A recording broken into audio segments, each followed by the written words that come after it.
صلی اللہ تعالی علیہ وعلی آلہ وصحبہ وبارک وسلم تسلیما کثیرا کثیرا وبعد فاعوذ باللہ من الشیطان الرجیم بسم اللہ الرحمن الرحیم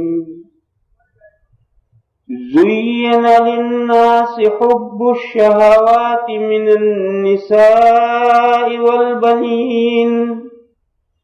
النساء والبنين والقناطير المقنطرة من الذهب والفضة والخيل المسومة والأنعام والحرث ذلك متاع الحياة الدنيا واللہ عنده حسن المآب قل أفأنبئكم بخير من ذلكم للذين اتقوا عند ربهم جنات تجري من تحتها الأنهار خالدین فیہا وازواج مطہرۃ ورضوان من اللہ واللہ بصیر بالعباد الذین یقولون ربنا